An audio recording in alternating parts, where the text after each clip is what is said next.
شازده کوچولو، اثر آنتوان دو سنت اگزوپری.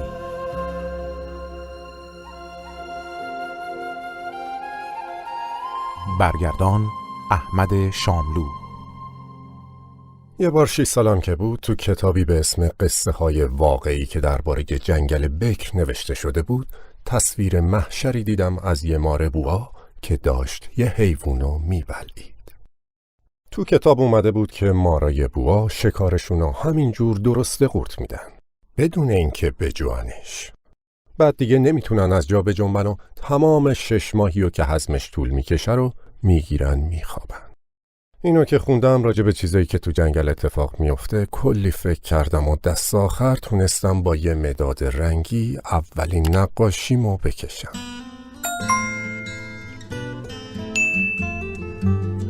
شاهکارمو که نشونه بزرگتر دادم، ازشون پرسیدم از دیدنش میترسین؟ اونام جواب دادن چرا کلاه باید آدمو بترسونه؟ اما نقاشی من کلاه نبود. یه مار بوا بود که داشت یه فیلو هضم میکرد. اون وقت برای فهم بزرگترا برداشتم توی شکم مار بوا رو کشیدم. آخه همیشه باید به اونا توضیحات اضافه داد. بزرگترا بهم گفتن کشیدن مار بوای باز یا بسته رو کنار بذارم و عوضش حواسمو بیشتر جمع جغرافیا و تاریخ و حساب و دستور زبان کنم. اینجوری شد که تو 6 سالگی دور کار ظریف نقاشی و قلم گرفتم. از اینکه نقاشی شماره 1 و نقاشی شماره 2 یخشون نگرفته بود دل سرد شده بودم. بزرگترا اگه به خودشون باشه هیچ وقت نمیتونن از چیزی سر در بیارن. برای بچه‌هام خسته کننده است که همینجور مدام هر چیزی رو به اونا توضیح بدم. ناچار شدم برای خودم یه کار دیگه پیدا کنم و این بود که رفتم خلبانی یاد گرفتم. بگی نگی تا حالا به همه جای دنیا پرواز کردم و راستی جغرافی خیلی بهم کمک کرده. میتونم در یک نظر چین و آریزونا رو از همدیگه تشخیص بدم. اگه آدم تو دل شب سرگردون باشه جغرافی خیلی به دادش میرسه. از این راهه که من تو زندگیم با گروه آدمای حسابی برخورد داشتم. پیش خیلی از بزرگترا زندگی کردم و اونا رو از نزدیک دیدم، با اینکه این موضوع باعث نشده درباره اونا عقیده بهتری پیدا کنم. هر وقت یکیشونو گیر آوردم که یه خورده روشنبین به نظر اومده، با نقاشی شماره 1 که هنوزم دارمش محک زدم تا ببینم راستی چیزی بارش هست یا نه. اما اونم طبق معمول در جوابم گفته که این یه کلاهه. اون وقتی که منم نه از مارای بوا باش اختلاط کردم، نه از جنگلای بکر دست نخورده، نه از ستاره ها. خودمو تا حد اون پایین آوردم و باهاش از بریج و گلف و سیاست و انواع کرات حرف زدم. اونم از این که با چنین شخص معقولی آشنا شده سخت خوشبخت شده. اینجوری بود که روزگارم تو تنهایی میگذشت، بی این که راستی یکیو داشته باشم که باهاش 2 کلمه حرف بزنم.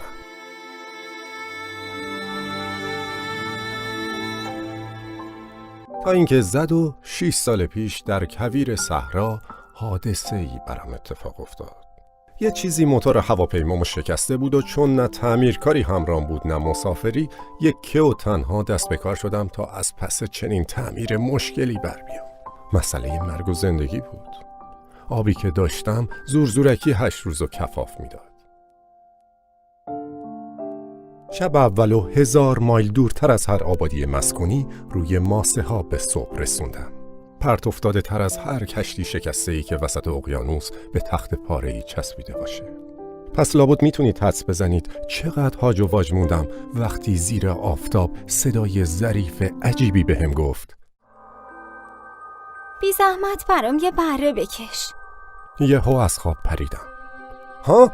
یه بره برام بکش. چنان از جا جستم که انگار صاعقه بهم زده. خوب که چشمامو مالیدم و نگاه کردم، آدم کوچولوی بسیار عجیبی رو دیدم که با وقار تمام تو نخ من بود. با چشمایی که از تعجب گرد شده بودن به این حضور ناگهانی خیره شدم.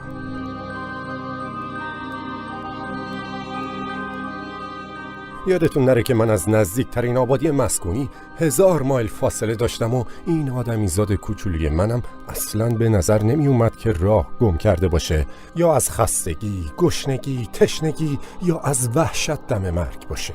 هیچ چیزیش به هیچ چیش نمیخورد که 1000 مایل دورتر از هر آبادی مسکونی تو دل صحرا گم شده باشه. وقتی بالاخره صدام در اومد گفتم آخه تو اینجا چی کار میکنی؟ و اون وقت اون خیلی آروم مثل یه چیز خیلی جدی دوباره گفت که بی زحمت برام یه بره بکش. آدم وقتی تحت تاثیر شدید رازی قرار میگیره جرأت نافرمانی نمیکنه. گرچه تو اون نقطه 1000 مایل دورتر از هر آبادی مسکونی و با قرار داشتن در معرض خطر مرگ این نکته در نظرم بی‌معنی جلوه میکرد، باز کاغذ و خودنویسی از جیبم در آوردم. اما تازه یادم اومد که اون چه که من یاد گرفتم بیشتر جغرافیا و تاریخ و حساب و دستور زبانه و با کج خلقی مختصری به اون موجود کوچولو گفتم من نقاشی بلد نیستم. عیب نداره، یه بره برام بکش. از اونجایی که هیچ وقت تو عمرم بره نکشیده بودم، یکی از اون دوتا نقاشی که بلد بودم و براش کشیدم، اون بوهای بسته رو. ولی چه یکی خوردم وقتی اون موجود کوچولو در اومد و گفت نه فیل تو شکمه بوا نمیخوام. بوا خیلی خطرناکه. فیل جا تنگ کنه. خونه من خیلی کوچولوه. من یه بره لازم دارم. برام یه بره بکش. خب کشیدم. نه، این که همین حالش هم حسابی مریضه. یکی دیگه بکش. کشیدم. خودت که میبینی این بره نیست، قوچه. شاخ داره نه؟ بازم نقاشی رو عوض کردم، اما اونم مثل قبلی ها رد کرد. این یکی خیلی پیره. من یه بره میخوام که مدتها عمر کنه. چون عجله داشتم که موتورم رو پیاده کنم، از رو بی‌حوصلگی جعبه‌ای کشیدم که دیوارش 3 تا سوراخ داشت و از دهنم پرید که این یه جعبه است. بره‌ای که تو میخوای توی این جعبه است. خیلی تعجب کردم از این که دیدم شازده کوچولوی من قیافش از هم باز شد و گفت آها، این همون چیزیه که میخواستم. فکر میکنی این بره خیلی علف بخواد؟ چطور مگه؟ آخه جای من خیلی تنگه. هر چی باشه حتما بسشه. بره‌ای که بهت دادم خیلی کوچولوه. اونقدرم کوچولو نیست. گرفته خوابیده. و اینجوری بود که من با شازده کوچولو آشنا شدم.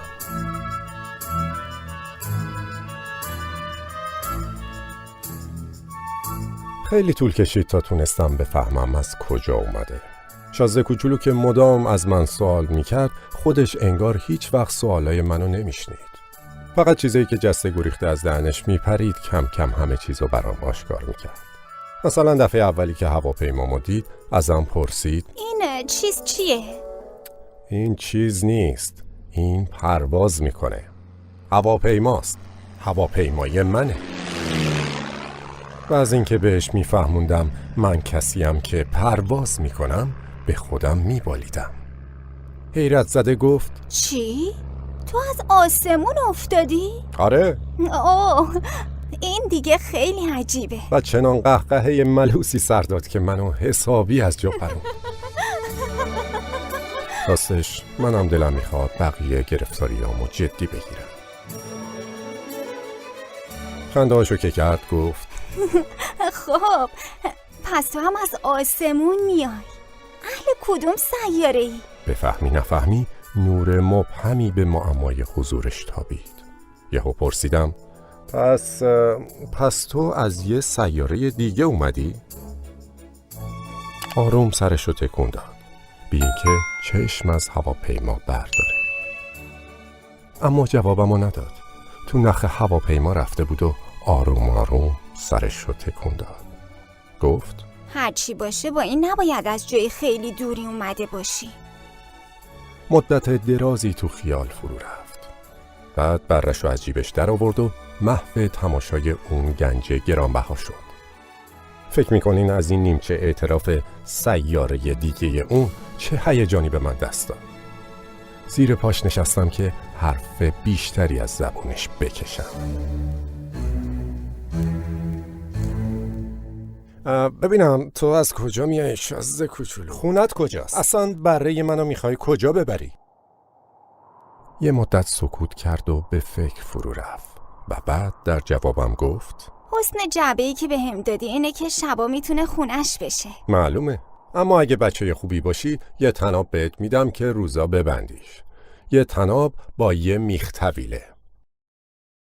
انگار از پیشنهادم جا خورد، چون که گفت ببندمش؟ چه فکرا؟ آخه اگه نبندیش راه میفته و میره گم میشه. مگه کجا میتونه بره؟ خدا میدونه. یه خور راست شکمشو میگیره و میره. بذار بره. خونه من خیلی کوچیکه. اگرم بره جای دوری نمیتونه بره. به این ترتیب از یه موضوع خیلی مهم دیگه هم سر در آوردم. اینکه سیاره اون یکم از یه خونه معمولی بزرگتر بود. اما این نکته اونقدر را به حیرتم ننداخت.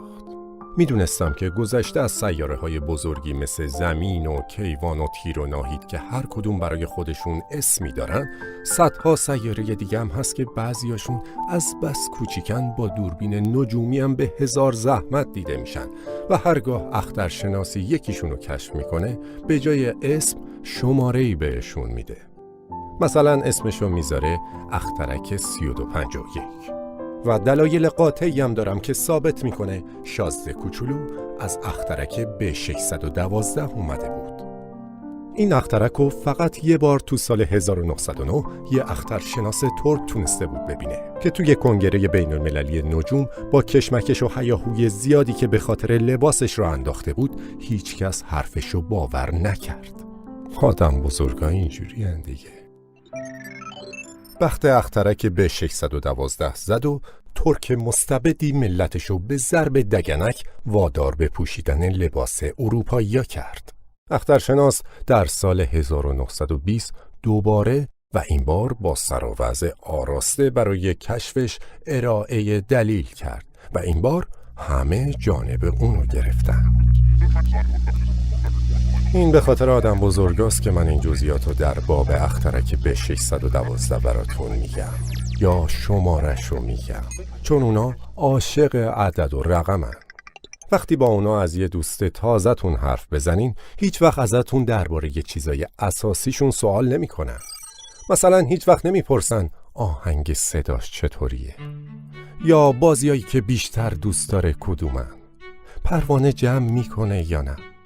فقط میپرسن چند سالشه، چند تا برادر داره، وزنش چقدره، پدرش چقدر حقوق میگیره و تازه بعد از این سوالاست که خیال میکنن طرفو شناختن. اگه با آدم بزرگا بگین یه خونه قشنگ دیدم از آجر قرمز که جلوی پنجره هاش غرق شمعدونیه و بامش پر از کبوتره، محاله که بتونن مجسمش کنن. باید حتما بهشون بگی یه خونه 100 میلیونی دیدم تا صداشون بلند بشه که وای چقدر قشنگ.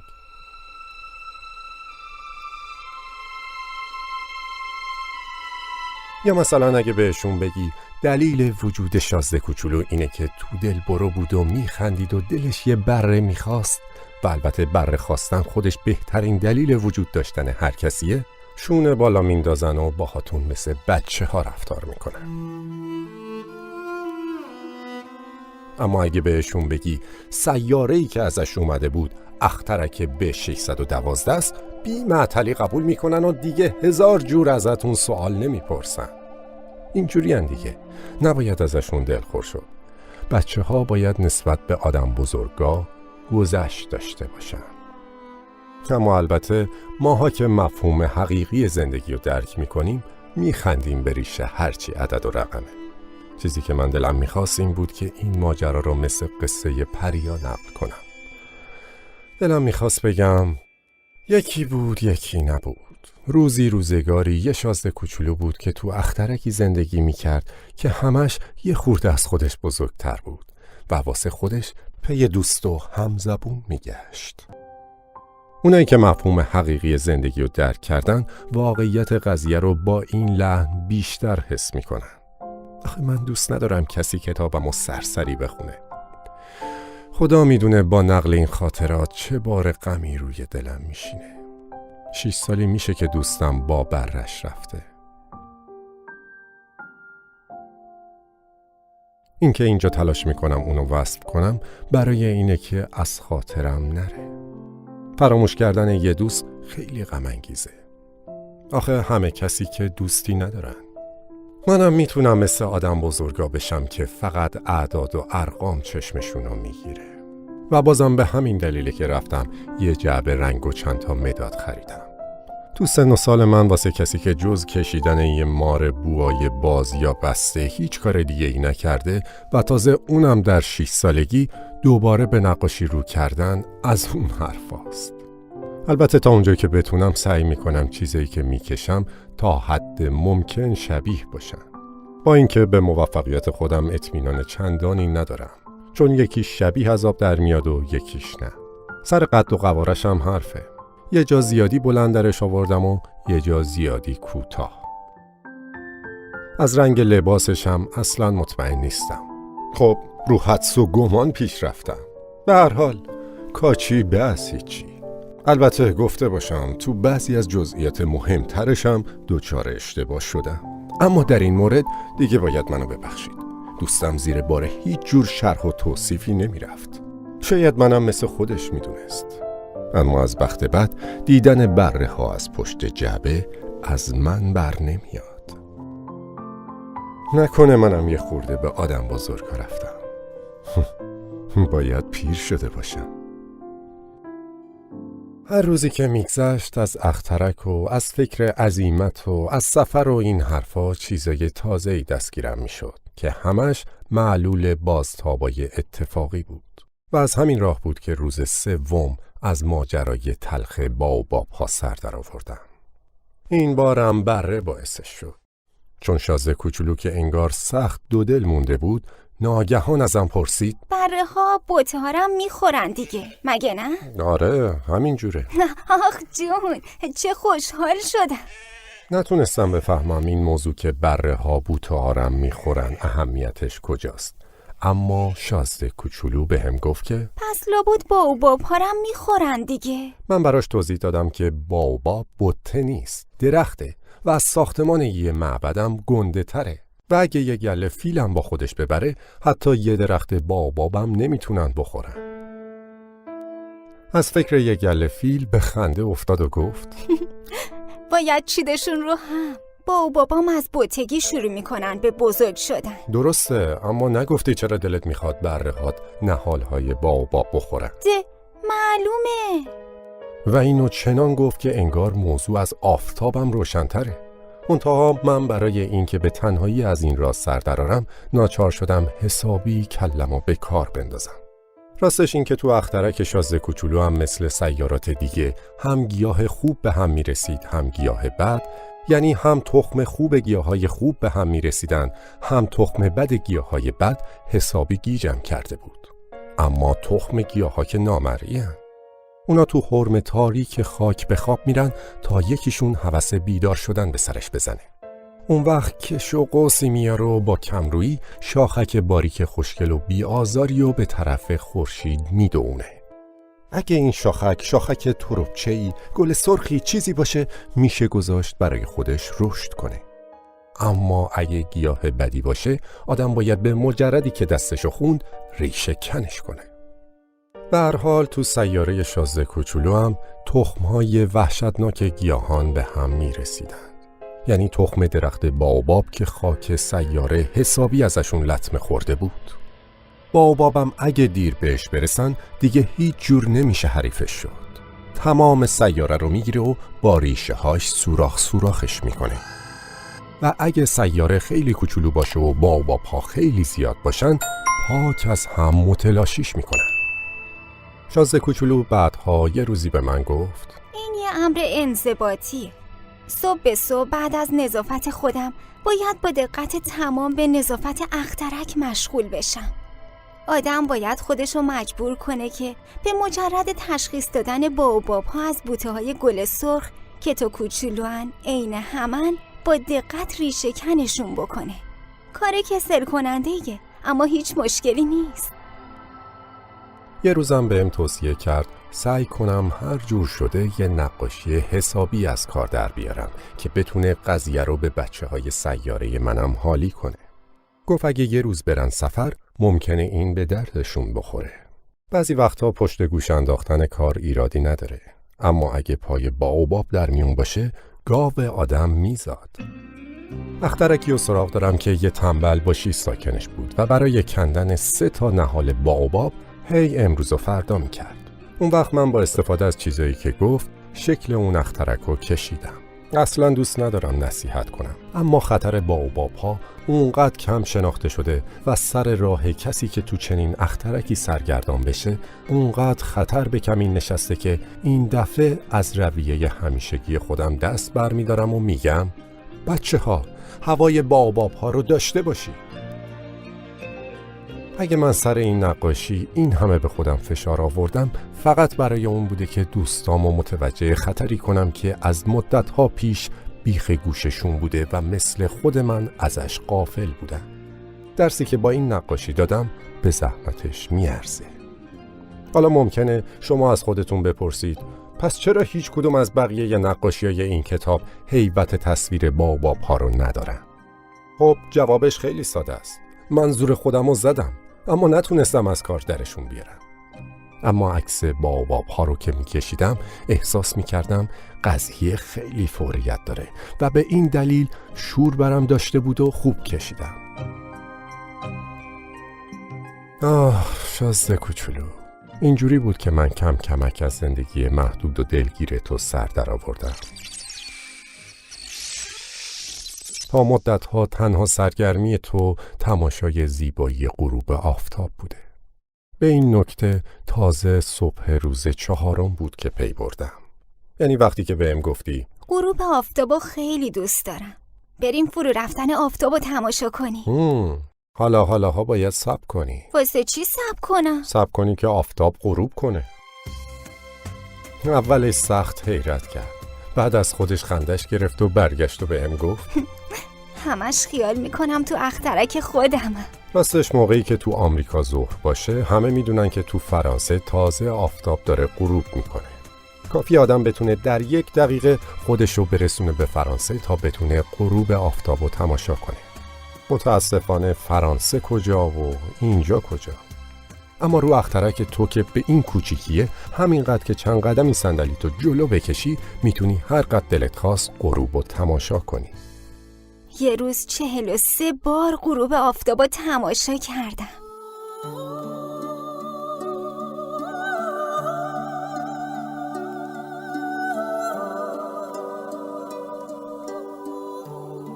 خودت که میدونی وقتی آدم خیلی دلش گرفته باشه از تماشای غروب لذت میبره. پس خدا میدونه اون روز 43 غروبه چقدر دلت گرفته بوده. اما مسافر کوچولو جوابمو نداد. روز 5 با سر گوسفند از یه راز دیگه زندگی شازده کوچولو سر در آوردم. مثل چیزی که مدتی تو دلش بهش فکر کرده باشه یهو بی مقدمه ازم پرسید گوسفندی که بوته ها رو بخوره گلارم میخوره؟ گوسفند هر چی گیرش بیاد میخوره دیگه. حتی گلایی که خار دارن؟ آره، حتی گلایی که خار دارن. پس خارا فایدهشون چیه؟ من چه میدونستم. سخت گرفتار باز کردن یه مهره سفت موتور بودم. از اینکه یواش یواش بو می‌بردم خرابی کار به اون سادگی هم که خیال می‌کردم نیست، برج زهر مار شده بودم و ذخیره آبم هم که داشت ته می‌کشید بیشتر به وحشتم مینداخت. پس خارا فایدهشون چیه؟ شازده کوچولو وقتی پای سوالیو می‌کشید وسط دیگه به این مفتیا دست بر نمی‌داشت.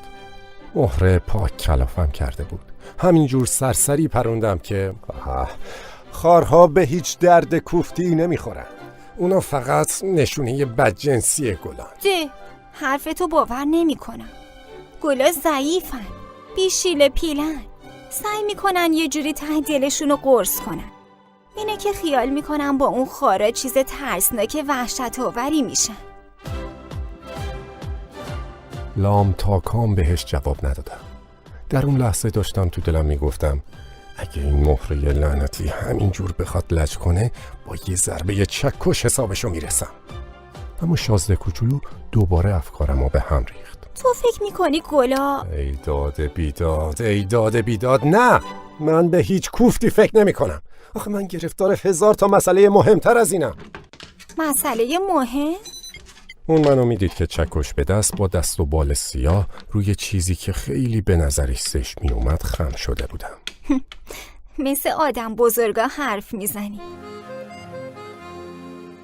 از شنیدن این حرفش خجالت کشیدم، اما اون همین جور بیرحمانه میگفت تو همه چیزو به هم میریزی، همه چیزو قاطی میکنی. حسابی از کوره در رفته بود. موهای طلاییش تو باد می جنبیدن. اخترکی و سراغ دارم که یه آقا سرخروه توش زندگی میکنه. اون هیچ وقت یه گلو بو نکرده، هیچ وقت یه ستاره رو تماشا نکرده، هیچ وقت کسی رو دوست نداشته، هیچ وقت هم جز جمع زدن عددا کاری نکرده. اونم مثل تو صبح تا شب کارش همینه که بگه من یه آدم مهمم، یه آدم مهمم. اینو بگه و از غرور به خودش باد کنه. اما خیال کرده اون آدم نیست، یه قارچه. یه چی؟ یه قارچ.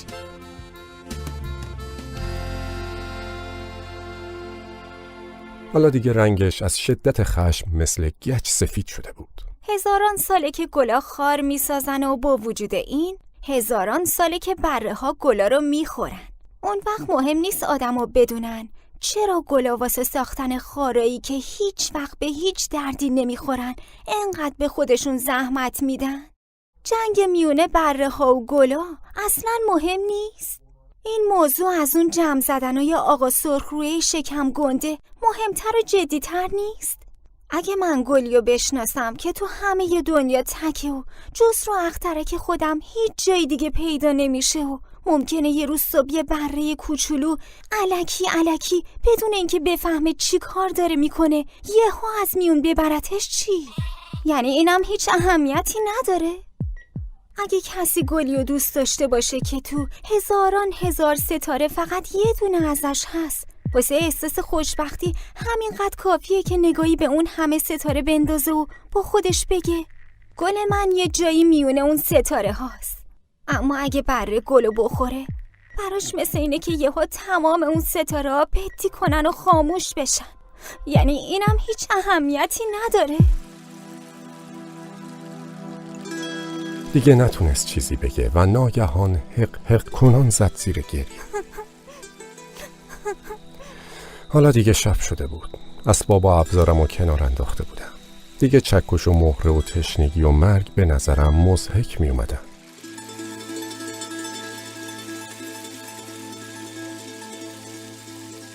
رو ستاره‌ای، رو سیاره‌ای، رو سیاره من، زمین، شازده کوچولویی بود که احتیاج به دلداری داشت. تو آغوشش گرفتم، مثل گهواره‌ای تابش دادم و بهش گفتم گلی که تو دوست داری تو خطر نیست. خودم واسه گوسفندت یه پوزبند میکشم، خودم واسه گلت یه حصار میکشم، خودم. بیشتر از این دیگه نمیدونستم چی باید بهش بگم. خودمو سخت چلمن و بی دست و پا حس میکردم. نمیدونستم چطور باید خودمو بهش برسونم یا بهش پیوند بدم. وای که چه دیار اسرارآمیزیه دیار اشک.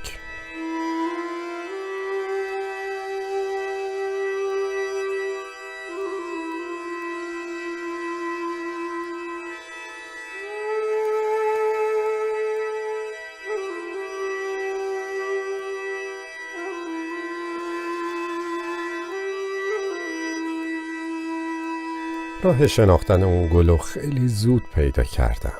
تو اخترک شازده کوچولو همیشه یه مشت گلای خیلی ساده در می اومده.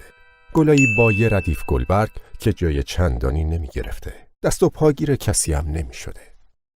صبح سر و کلشون میون علفا پیدا می شد و شب از میون می رفتن. اما این یکی یه روز از دونه جوانه زده بود که خدا می دونست از کجا اومده و شازده کوچولو با جون و دل از این شاخک نازکی که به هیچ کدوم از شاخکای دیگه نمی رفت مواظبت کرده بود. بعید نبود که اینم نوع تازه‌ای از بائوباب باشه. اما بته خیلی زود از رشد باز موند و دست به کار آوردن گل شده بود. شازده کوچولو که موقع نیش زدن اون غنچه بزرگ حاضر و ناظر بود، به دلش افتاد که باید چیز معجزه آسایی از اون بیرون بیاد. اما گل تو پناه خوابگاه سبزش سر فرصت مشغول خودآرایی بود تا هرچه زیباتر جلوه کنه. رنگاشو با وسواس تمام انتخاب میکرد. سر صبر لباس میپوشید و گلبرگ‌ها رو یکی یکی به خودش میبست. دلش نمیخواست مثل شقایقا با جامه مچاله و پرچروک بیرون بیاد. نمیخواست جز در اوج درخشندگی زیباییشون نشون بده. اوه بله، عشوه‌گری تمام عیار بود. آرایش پر راز و رمزش روزها طول کشید تا اون که سرانجام یه روز صبح درست با بر اومدن آفتاب نقاب از چهره برداشت و با اینکه با اون همه دقت و ظرافت روی آرایش و پیرایش خودش کار کرده بود، خمیازه کشان گفت: تازه همین حالا از خواب پا شدم. عذر میخوام که موام اینجوری آشفته است. شازده کوچولو نتونست جلوی خودشو بگیره و از ستایش خودداری کنه. وای، شما چقدر زیبایی. چرا که نه؟ من و آفتاب تو یه لحظه به دنیا اومدیم. شازده کوچولو شستش خبردار شد که طرف اونقدرام اهل شکست نفسی نیست. اما راستی که چقدر هیجان انگیز بود براش. به نظرم وقت خوردن صبحونه است. بی زحمت یه فکری برام بکنی. و شازده کوچولو مشوش و در هم یه آبپاش آب خنک آورد و به گل داد. با این حساب هنوز هیچی نشده، با اون خودپسندیش که بفهمی نفهمی از ضعفش آب میخورد دل اونو شکسته بود. مثلا یه روز که داشت راجع به 4 تا خارش حرف میزد، یهو در اومد و گفت: نکنه ببر رو با اون چنگاله تیزشون بیان سراغم. تو اختره که من ببر وجود نداره. تازه ببره که علفخوار نیستم. من که علف نیستم. عذر میخوام. من که از ببرا هیچ ترسی ندارم، اما از جریان هوا وحشت میکنم. شماها حصار ندارین؟ وحشت از جریان هوا؟ این که واسه یه گیاه تعریفی نداره. چه گل مرموزیه. شب منو بذار زیر یه سرپوش. اینجا هواش خیلی سرده. چه جای بدی افتادم. جایی که قبل از این بودم. اما حرفشو خورده بود. آخه اومدنا هنوز به شکل یه دونه بود. امکان نداشت تونسته باشه دنیاهای دیگر رو بشناسه. شرمسار از این که گذاشته بود سر به هم بافتن دروغی به این آشکاری مچش گرفته بشه، 2-3 بار سرفه کرد تا اهمال شازده کوچولو رو بهش یادآور بشه. حصارتون کو پس؟ داشتم میرفتم اما شما داشتین صحبت میکردین. با این وجود زورکی بنا کرده بود به سرفه کردن تا اون احساس پشیمونی کنه. به این ترتیب شازده کوچولو با همه حسن نیتی که از عشقش آب میخورد، همون اول کار به اون بدگمان شده بود. حرفای بی سر و تهش رو جدی گرفته بود و سخت احساس شوربختی میکرد.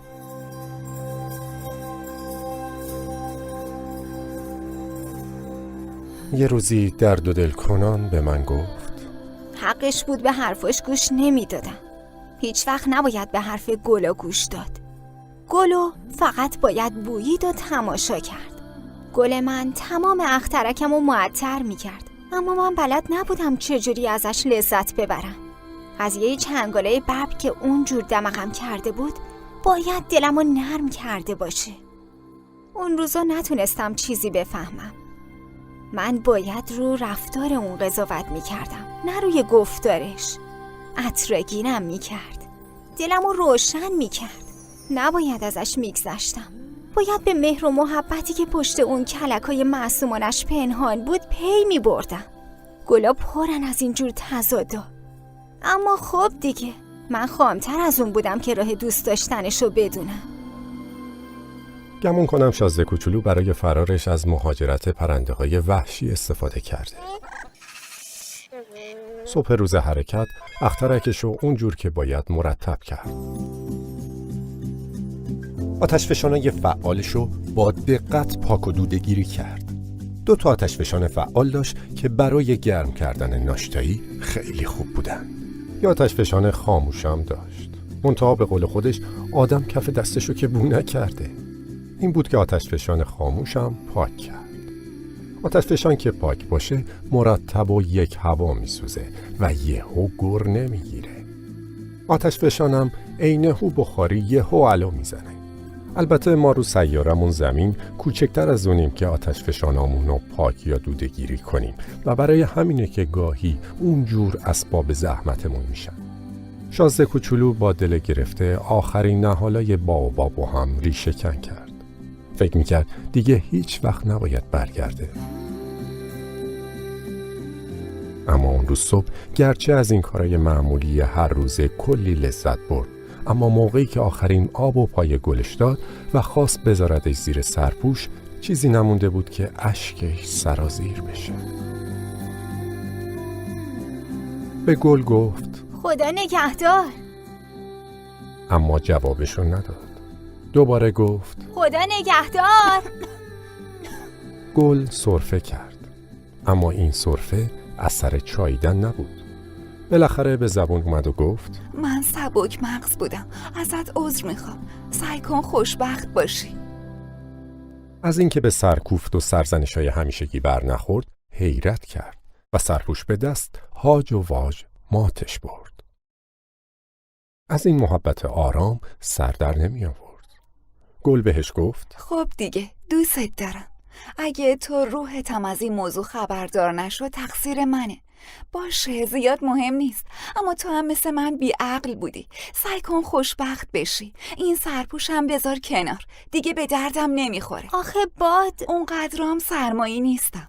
هوای خنک شب برای سلامتیم خوبه. خدایی نکرده گلم آخه حیوونا اگه خواسته باشم با شب‌پره ها آشنا بشم، جز اینکه 2-3 تا کرم حشره رو تحمل کنم چاره‌ای ندارم. شب‌پره باید خیلی قشنگ باشه. جز اینه که به دیدنم میاد، تو که میری به اون دورا از بابت درنده هام هیچ ککم نمیگزه. منم برای خودم چنگ و پنجه‌ای دارم.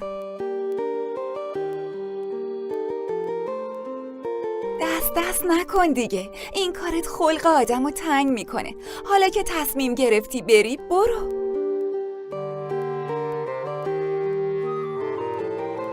و اینا رو گفت چون که نمیخواست شازده کوچولو گریه‌شو ببینه. گلی بود تا این حد خودپسند. خودشو در منطقه اخترکای 325، 326، 327، 328، 329 و 330 دید. این بود که هم برای سرگرمی و هم برای چیز یاد گرفتن بنا کرد یکی یکیشونو سیاحت کنه. اخترک اول مسکن پادشاهی بود که با شنلی از مخمل ارغوانی از سمور بر اورنگی بسیار ساده و در عین حال پرشکوه نشسته بود.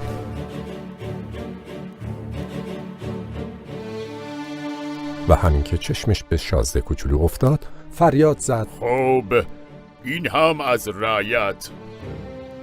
شازده کوچولو از خودش پرسید اون که تا حالا هیچ وقت منو ندیده چطوری میتونه منو بشناسه؟ دیگه اینشو نخونده بود که دنیا برای پادشاهان به نحو عجیبی ساده شده و تمام مردم فقط یه مش رعیت به حساب میان. پادشاه که میدید بالاخره شاه کسی شده و از این بابت کپکش خروس میخوند گفت بیا جلو ببینمت. شازده کوچولو با چشم دنبال جایی گشت که بتونه بشینه، اما شنل سمور پادشاه تمام اخترکو در بر گرفته بود. ناچار همونطور سر پا موند و چون سخت خسته بود به دهن دره افتاد. شاه بهش گفت خمیازه کشیدن در محضر سلطان از نزاکت به دور است. این کار را برایت قدغن می کنم. نمیتونم جلوی خودم رو بگیرم. راه درازی رو طی کردم و اصلا نخوابیدم. خب پس بهت امر می کنم که خمیازه بکشی. سالهاست خمیازه کشیدن کسی را ندیدم. برایم تازگی دارد. زود باش، باز هم خمیازه بکش. این یک امر است. آخه اینجوری من دست و پامو گم میکنم. دیگه نمیتونم. خب پس من بهت امر میکنم که گاهی خمیازه بکشی، گاهی نکشی. پادشاه تند و نامفهوم حرف میزد. انگار خلقش حسابی تنگ شده بود.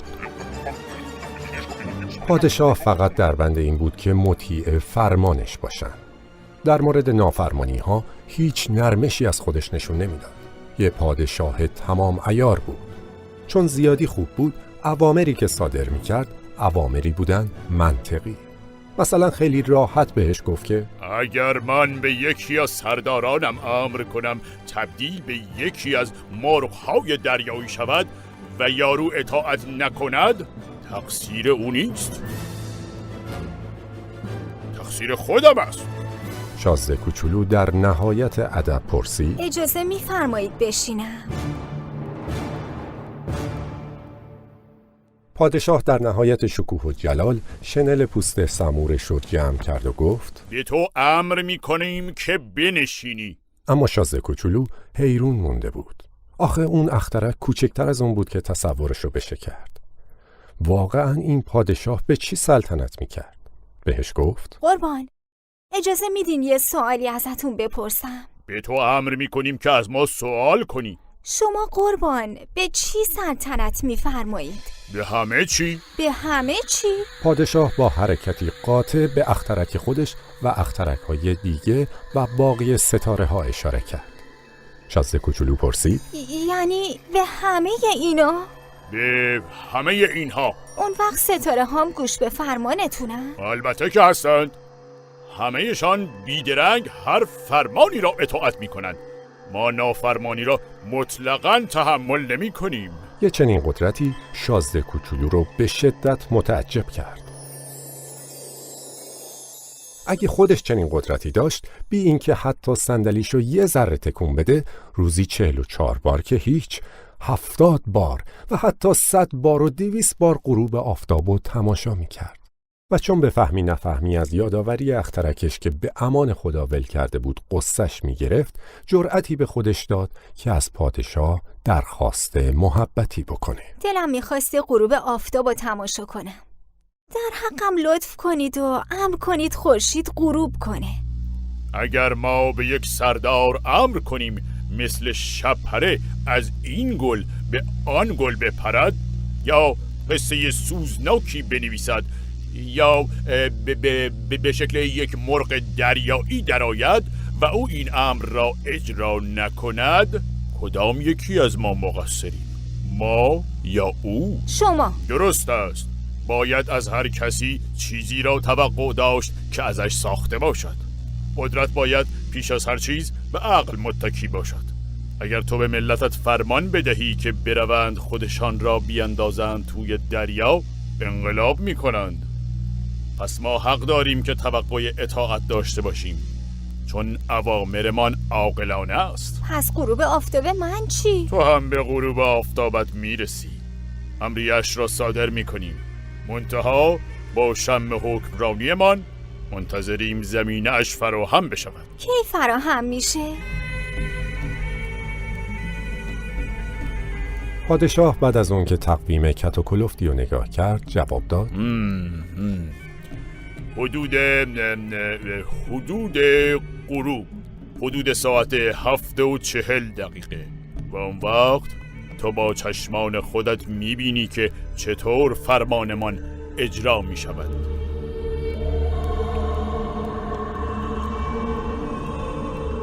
شازده کوچولو خمیازه کشید. از اینکه تماشای غروب آفتاب از کیسش رفته بود تأسف می‌خورد. از اون گذشته دلشم کمی گرفته بود.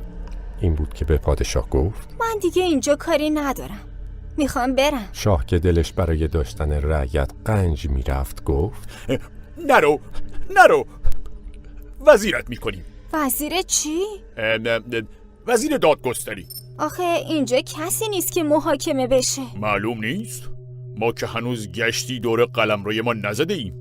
خیلی پیر شده ایم. برای کالسکه جا نداریم. پیاده روی هم خسته من می کند. واقعا؟ من نگاه کردم، اون طرفم هیچ آدمی نیست. خب پس خودت را محاکمه کن. این کار مشکل تر هم هست. محاکمه کردن خود از محاکمه کردن دیگران خیلی سخت تر است. اگر توانستی در مورد خودت قضاوت درستی بکنی، معلوم می شود که یک فرزانه تمام عیاری. من هر جا باشم میتونم خودم رو محاکمه کنم.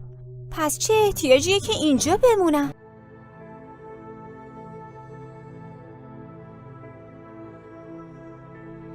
فکر می کنیم یک جایی توی اخترک ما یک موش پیر هست. صدایش را شبها می شنویم. می توانی او را محاکمه کنی و گهگاهی هم به اعدام محکومش کنی. در این صورت زندگی او به عدالت تو بستگی پیدا می کند. اما تو هر دفعه او را عفو می کنی تا همیشه زیر سلطه داشته باشیش.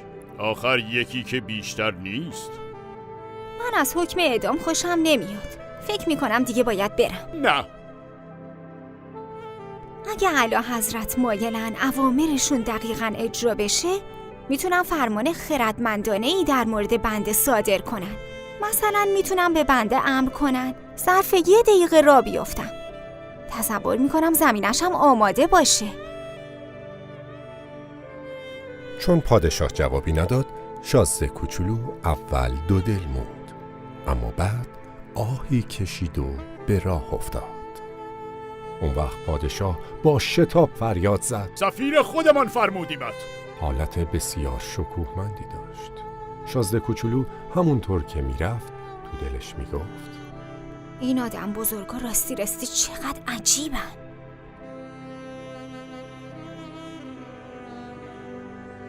اخترک دوم مسکن آدم خودپسندی بود. خودپسند چشمش که به شازده کوچولو افتاد، از همون دور داد زد: به به، اینم یه ستایشگر دیگه که داره میاد منو ببینه. آخه برای خودپسندا دیگران فقط یه مش ستایشگرن. شازده کوچولو گفت: سلام، چه کلاه عجیب غریبی سرتون گذاشتی؟ مال اظهار تشکره. منظورم موقعیه که هلهله ستایشگران بلند میشه. اما متاسفانه گذر هیچ کسی به این اطراف نمیافته. چی؟ دستاتو به همدیگه بزن. شازده کوچولو دست زد و خودپسند کلاشو برداشت و متواضعانه از اون تشکر کرد. شازده کوچولو با خودش گفت: دیدن این تفریحش خیلی بیشتر از دیدن پادشاهه. و دوباره بنا کرد به دست زدن و خودپسند با برداشتن کلاه بنا کرد به تشکر کردن. بعد از 5 دقیقه شازده کوچولو که از این بازی یک نواخت خسته شده بود پرسید: چی کار باید کرد که کلاه از سرت بیفته؟ اما خودپسند حرفشو نشنید. آخه اونا جز ستایش خودشون چیزی رو نمیشنون. از شازده کوچولو پرسید: تو راستی به من با چشم ستایش و تحسین نگاه میکنی دیگه؟ ستایش و تحسین یعنی چی؟ یعنی قبول این که من خوشقیافه ترین و خوشبوش-ترین و ثروتمندترین و باهوشترین مرد این اخترکم. آخه رو این اخترک که فقط خودتی و کلاهت. با وجود این ستایشم کن. این لطفا در حق من بکن. شازده کوچولو نیمچه شونه‌ای بالا انداخت و گفت: خب ستایشت کردم، اما آخه واقعا چیه این واسه جالبه؟ شازده کوچولو به راه افتاد و همونطور که میرفت تو دلش گفت: این آدم بزرگا راستی چقدر عجیبن. تو اخترک بعدی میخاره‌ای می نشست. دیدار کوتاه بود، اما شازده کوچولو رو به غم بزرگی فرو برد.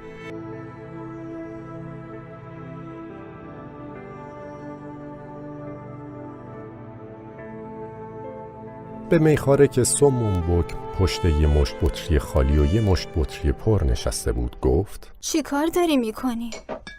میخاره با لحن غمزده‌ای جواب داد: می میزنم. می میزنی که چی؟ که فراموش کنم. چی رو فراموش کنی؟ سرشکستگی ما سرشکستگی از چی؟ سرشکستگی میخواره بودنم. اینو گفت و قال قضیه رو کند و به کلی خاموش شد و شازده کوچولو مات و مبهوت راشو گرفت و رفت و همون جور که میرفت تو دلش گفت این آدم بزرگا راستی چقدر عجیبن.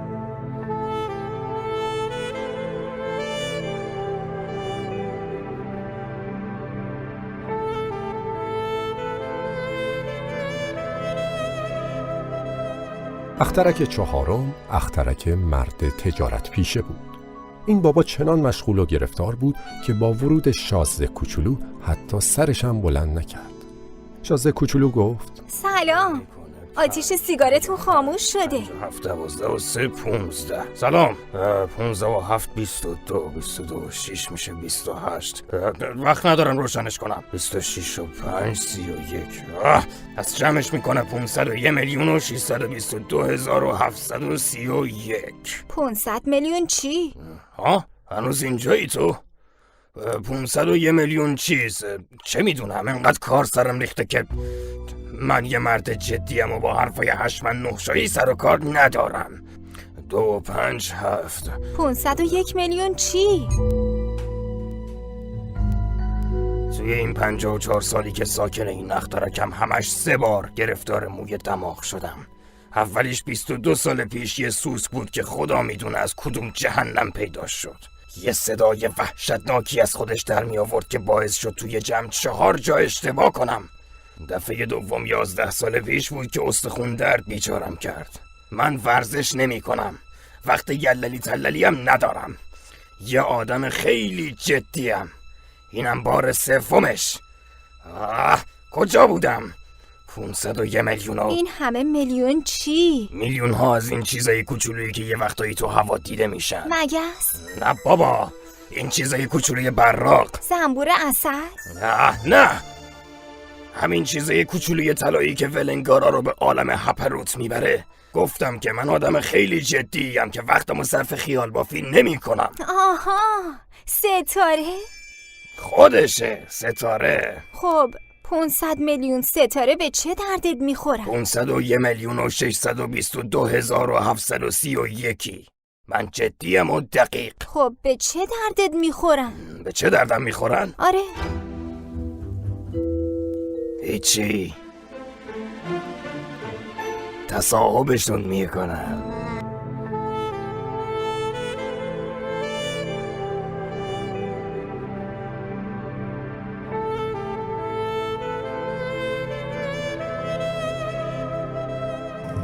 ستاره ها رو؟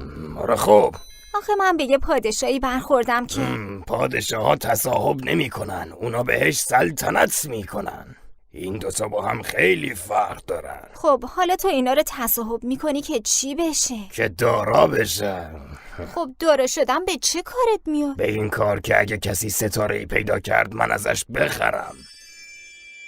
اینم منطقش یه خورده شبیه منطق اون دائم الخمر است.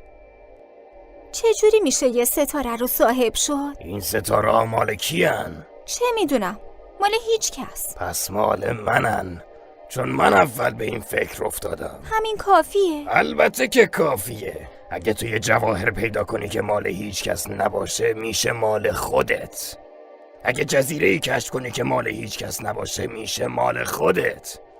اگه فکری به کلت بزنه که تا اون موقع به سر کسی نزده به اسم خودت ثبتش میکنی و میشه مال تو. منم ستاره ها رو برای این صاحب شدم که پیش از من هیچ کس به فکر نیافتاده بود اونا رو مالک بشه. اینا همش درست، ولی چی کارشون میکنی؟ ادارهشون میکنم. همینجور میشمارمشون و میشمارمشون. البته کار سختیه ولی خب دیگه من یه آدم خیلی جدیم. اگه من یه شال گردن ابریشمی داشته باشم میتونم بپیچم دور گردنم و با خودم ببرمش.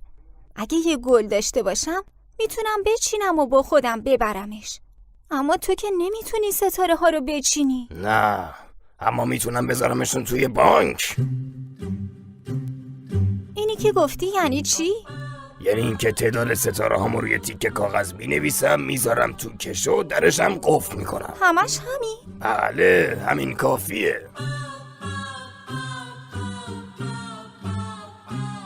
شازده کوچولو با خودش فکر کرد جالبه، یه خورده هم شاعرانه است، اما کاری نیست که اونقدر را جدیش بشه گرفت. آخه تعبیر اون از چیزای جدی با تعبیر آدمای بزرگ فرق میکرد. پس باز گفت من یه گل دارم که هر روز آبش میدم. 3 تام آتش فشان دارم که هفته یه بار پاک و دوده‌گیریشون میکنم. بعدش هم آتش فشان خاموشه رو پاک میکنم. آدم کف دستشو که بو نکرده. رو این حساب هم برای آتش فشانا هم برای گل این که من صاحبشون باشم فایده داره. تو چه فایده‌ای به حال ستاره ها داری؟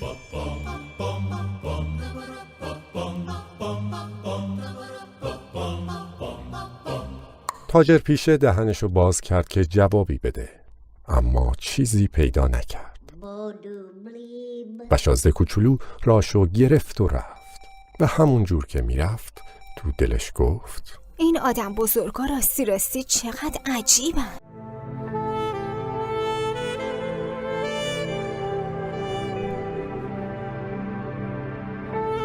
اخترک پنجم چیز غریبی بود. از همه اخترک‌های دیگه کوچیک‌تر بود. یعنی فقط به اندازه یه فانوس پایدار و یه فانوسبان جا داشت. شازده کوچولو از این راز سر در نیاورد که یه جا میون آسمون خدا تو اخترکی که نه خونه‌ای روش هست نه آدمی، حکمت وجودی یه فانوس و یه فانوسبان چی میتونه باشه؟ با وجود این تو دلش گفت خیلی احتمال داره که این بابا عقلش پاره سنگ برداره، اما به هر حال از پادشاه و خودپسند و تاجر پیشه و مسته که کم عقل‌تر نیست. دست کم کاری که میکنه یه معنایی داره. فانوسشو که روشن میکنه مثل اینه که یه ستاره دیگه یه گل به دنیا میاره و خاموشش که میکنه انگار گل یا ستاره‌ای رو میخوابونه. سرگرمی زیباییه و چیزی هم که زیبا باشه بدون شک مفیدم هست. وقتی رو اخترک پایین اومد با ادب فراوان به فانوسبان سلام کرد. سلام. واسه چی فانوسو خاموش کردی؟ دستوره. صبح بخیر. دستور چیه؟ اینه که فانوسمو خاموش کنم. شب خوش. و دوباره فانوس رو روشن کرد. پس چرا باز روشنش کردی؟ خب دستوره دیگه. اصلا سردر نمیارم. چیز سردر آوردنی توش نیست که. دستوره. روز بخیر. و باز فانوس رو خاموش کرد. بعد با دستمال شطرنجی قرمزی عرق پیشونیشو خشکوند و گفت کار جانفرسایی دارم. قبلنا بهتر بود. صبح خاموشش میکردم و شب که میشد روشنش میکردم. باقی روز و فرصت داشتم که استراحت کنم و باقی شبم میتونستم بگیرم بخوابم. بعدش دستور عوض شد؟ دستور عوض نشد. بدبختی منم از همین جاست. سیاره سال به سال گردشش تندتر و تندتر شده، اما دستور همون جور به قوت خودش باقی مونده. خب حالا که سیاره دقیقه یه بار دور خودش میگرده، دیگه من یه ثانیه هم فرصت استراحت ندارم. دقیقه یه بار فانوس رو روشن میکنم، یه بار خاموش. چقدر عجیبه. تو اخترک تو شبانه روز همش 1 دقیقه طول میکشه. هیچم عجیب نیست. الان 1 ماه تمومه که ما داریم با هم اختلاط میکنیم. 1 ماه؟ آره، 30 دقیقه، 30 روز. شب خوش.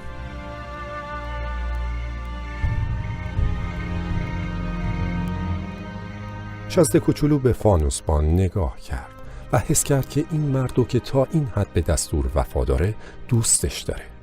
یاد غروب آفتابی افتاد که اون وقتا خودش با جابجا کردن صندلیش دنبال میکرد. برای اینکه دستی زیر بال دوستش کرده باشه گفت میدونی یه راهی بلدم که میتونی هر وقت دلت بخواد استراحت کنی. آرزوی من همینه. آخه آدم میتونه هم به دستور وفادار بمونه هم تنبلی کنه. شازده کوچولو دنبال حرفشو گرفت و گفت تو اخترکت انقدر کوچولویه که با 3 تا شلنگ برداشتن میتونی یه بار دورش بزنی. اگه اون اندازه که لازمه یواش را بری میتونی کاری کنی که مدام تو آفتاب بمونی. پس هر وقت خواستی استراحت کنی شروع میکنی به راه رفتن. پس اینطوری روز هر قد که بخوای برات کش میاد. این کار گرهی از بدبختی من وا نمیکنه. تنها چیزی که تو زندگی آرزوشو دارم یه چرت خوابه. این یکی رو دیگه باید بذاری در کوزه. آره، باید بذارمش در کوزه. صبح بخیر. و فانوسو خاموش کرد. شازده کوچولو میون راه با خودش گفت: درسته اونای دیگه، یعنی گل خودپسند و تاجر، اگه اینو میدیدن دستش مینداختن و تحقیرش میکردن. هرچی نباشه کار این یکی به نظر من کمتر از کار اونا بی‌معنی و مضحکه. شاید به خاطر اینه که دست کم این یکی به چیزی جز خودش مشغوله. این تنها کسی بود که من میتونستم باهاش دوست بشم، با اینکه اخترکش رستی خیلی کوچیکه و 2 نفر بیشتر روش جا نمیشن. چیزی که جرأت اعترافشو نداشت حسرت اون بود به این اخترک کوچولویی که تو هر 24 ساعت 1440 بار آفتابش غروب میکرد.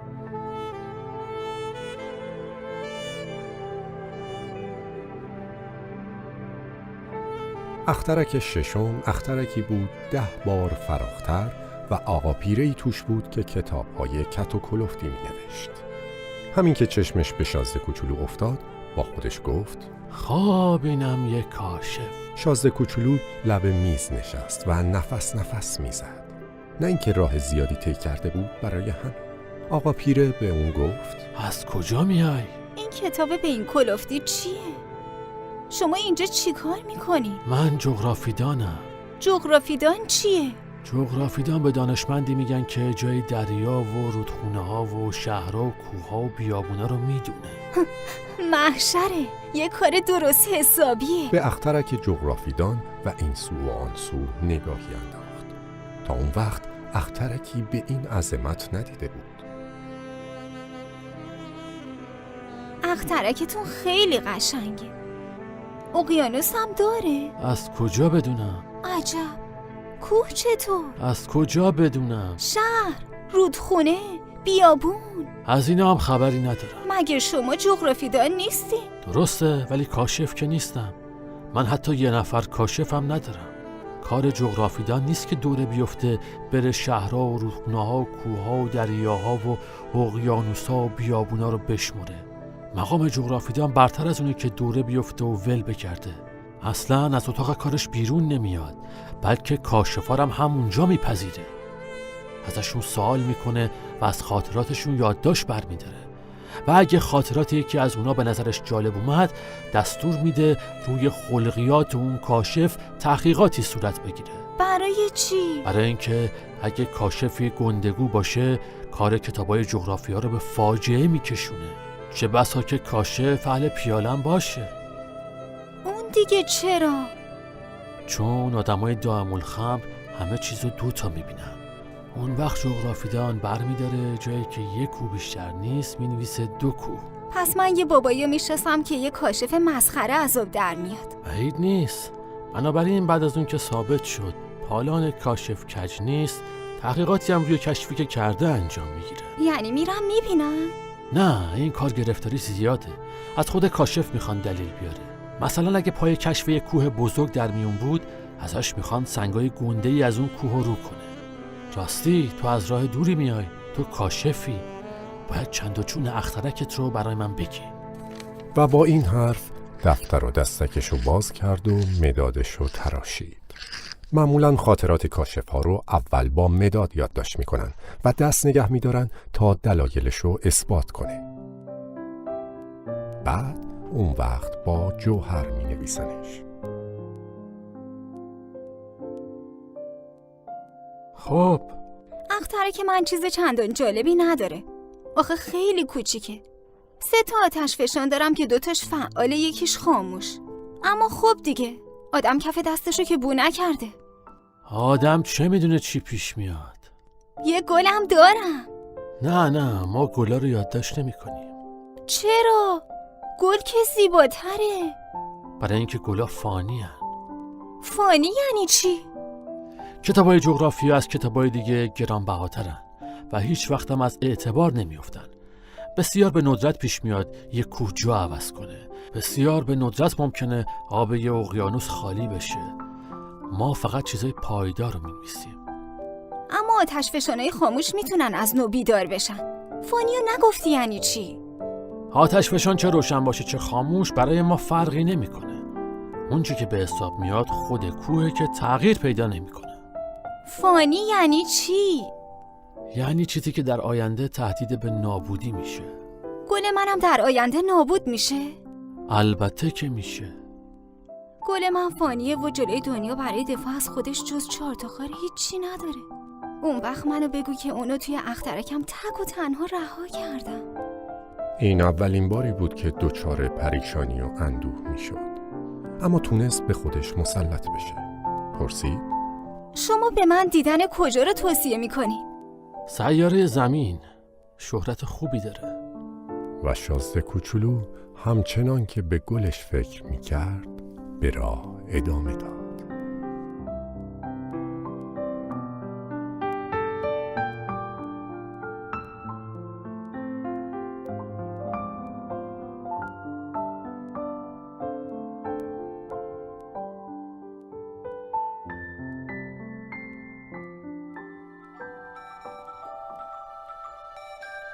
و لاجرم زمین سیاره 7 شد. زمین فلان و بهمان سیاره نیست. رو پهنه زمین 111 پادشاه وجود دارند. 7000 جغرافیدان، 900,000 تاجر پیشه، 15 میلیون میخواره و 622 میلیون خودپسند و به عبارت دیگه حدود 2 میلیارد آدم بزرگ زندگی میکنن. برای اون که از حجم زمین مقیاسی به دستتون بدم، بذارید بهتون بگم که پیش از اختراع برق مجبور بودن در مجموع 6 تا قاره زمین وسایل زندگی لشکری جانانه شامل 162,511 نفر فانوسبانو تأمین کنند.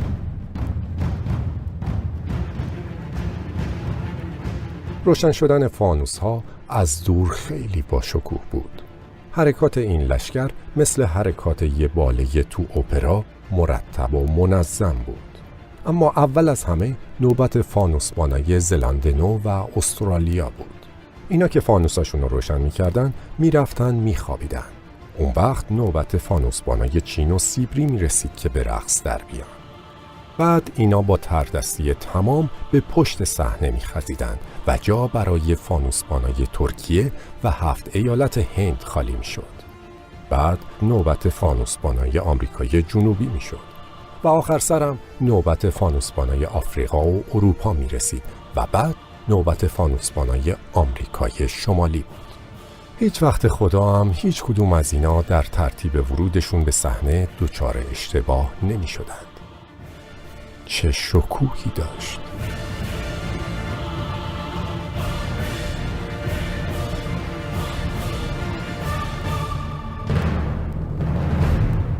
میون این همه جمع عظیم فقط نگهبان تنها فانوس قطب شمال و همکارش نگهبان تنها فانوس قطب جنوب بودن که عمری و به بطالت و بیهودگی میگذروندن.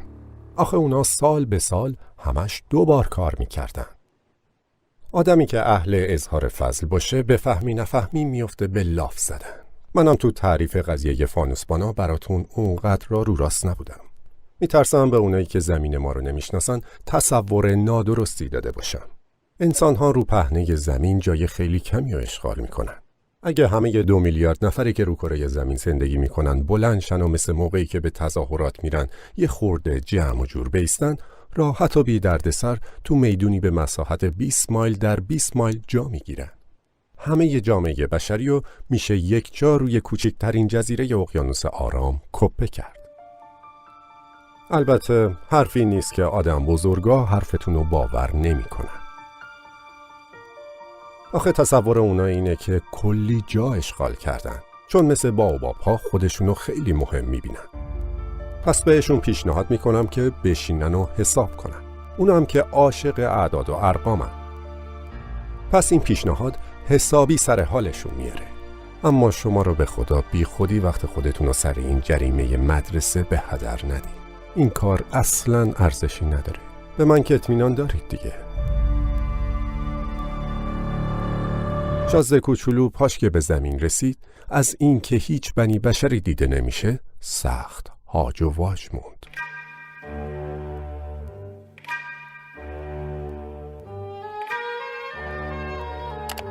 تازه داشت از این فکر که شاید سیاره رو عوضی گرفته ترس برش می داشت که چنبره مهتابی رنگی روی ماسه ها جا به جا شد.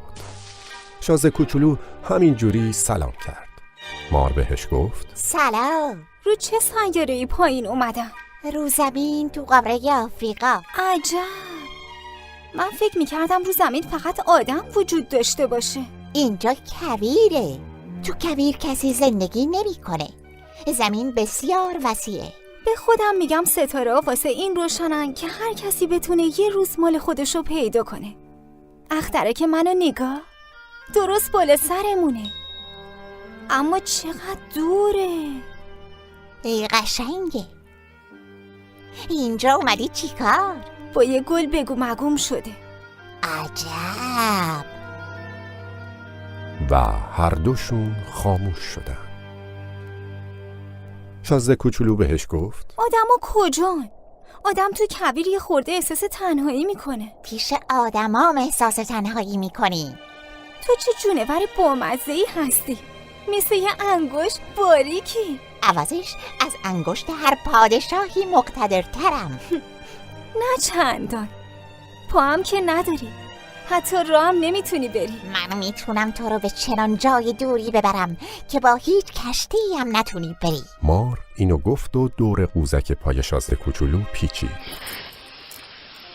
عین یه خلخال طلا، و باز بهش گفت که هر کسی رو که لمس کنم به خاکی که ازش در اومده برمیگردونم.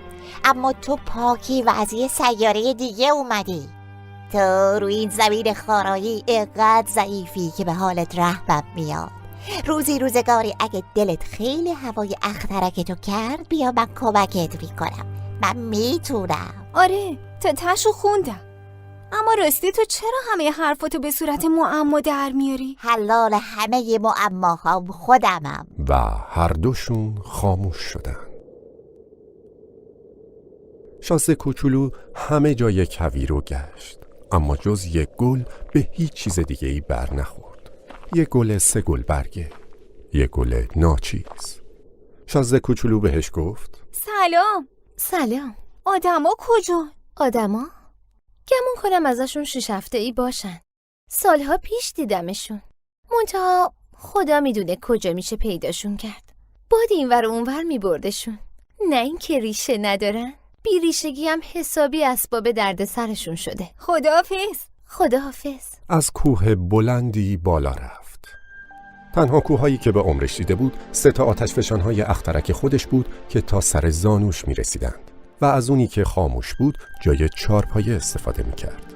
این بود که با خودش گفت از سر یه کوه به این بلندی میتونم با یه نظر همه سیاره و همه آدما رو ببینم.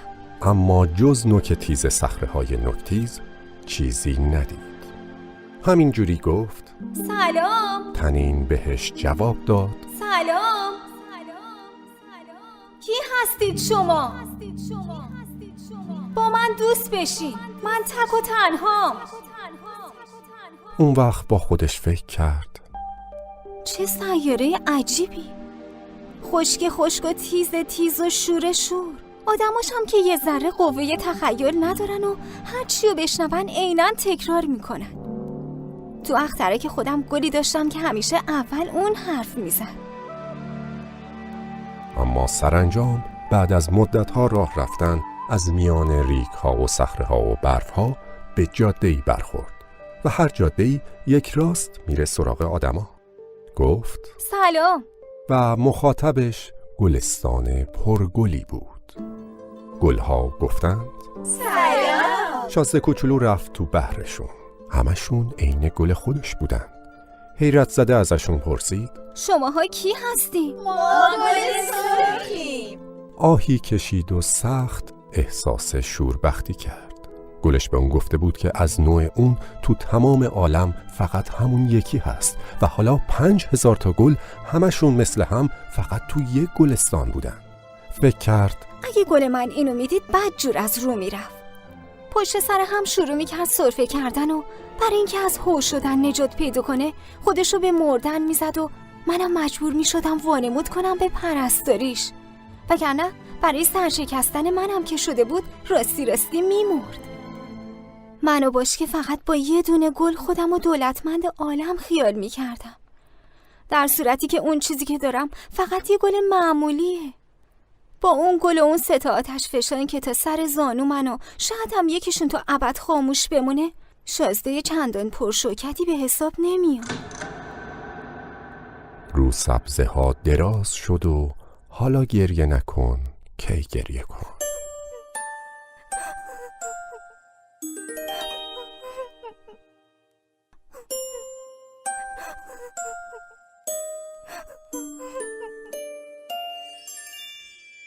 اون وقت بود که سر و کله روباه پیدا شد. روباه گفت سلام. شازده کوچولو برگشت اما کسی رو ندید. با وجود این با ادب تمام گفت سلام. من اینجا زیر درخت سیب. تو کی هستی؟ چقدر خوشگلی. من یه روباهم. بیا با من بازی کن. نمیدونی چقدر دلم گرفته. نمیتونم باد بازی کنه. آخه هنوز اهلیم نکردی. معذرت میخوام. یکم فکر کرد و پرسید اهلی کردن یعنی چی؟ تو حالا اینجا نیستی. دنبال چی میگردی؟ دنبال آدما میگردم. نگفتی اهلی کردن یعنی چی؟ آدما تفنگ دارن و شکار میکنن. اینش باعث دلخوریه، اما مرغ و پرنده پرورش میدن و خیرشون فقط همینه. تو دنبال مرغ میگردی؟ نه، دنبال دوست میگردم. اهلی کردن یعنی چی؟ یه چیزیه که پاک فراموش شده. معنیش ایجاد علاقه کردنه. ایجاد علاقه کردن؟ معلومه.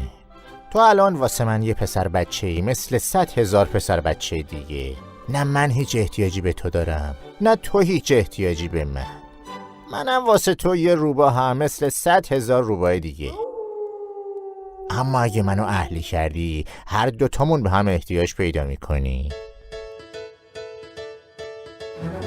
تو واسه من میونه همه عالم موجود یگانه ای میشی، منم واسه تو.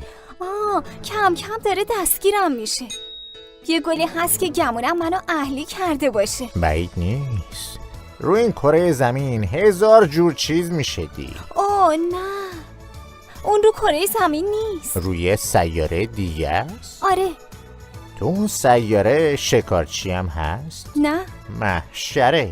مرغ و پرنده چطور؟ نه. همیشه خدا یه پای بساط لنگه. زندگی یه نواختی دارم. من مرغا رو شکار میکنم و آدمام منو. همه مرغا عین همن و همه آدمام عین همن. این وضعیه خورده خلقمو تنگ میکنه. اما اگه تو منو اهلی کنی، انگار که زندگیمو چراغون کردی. اون وقت صدای پایی که میشناسم با هر صدای پای دیگه‌ای فرق میکنه. صدای پای دیگران منو وادار میکنه تو 7 سوراخ قایم بشم، اما صدای پای تو مثل نغمه‌ای منو از سوراخم میکشه بیرون. تازه نگاه کن، اونجا اون گندمزار رو میبینی؟ آره. برای من که نون بخور نیستم، گندم چیز بیفایده ایه. پس گندمزارم منو یاد چیزی نمیندازه، باعث تأسفه. اما تو موهات رنگ طلاست، پس وقتی اهلیم کردی محشر میشه. گندم که طلایی رنگه منو به یاد تو میندازه و صدای بادو هم که میشنوم تو گندمزار میپیچه دوست خواهم داشت.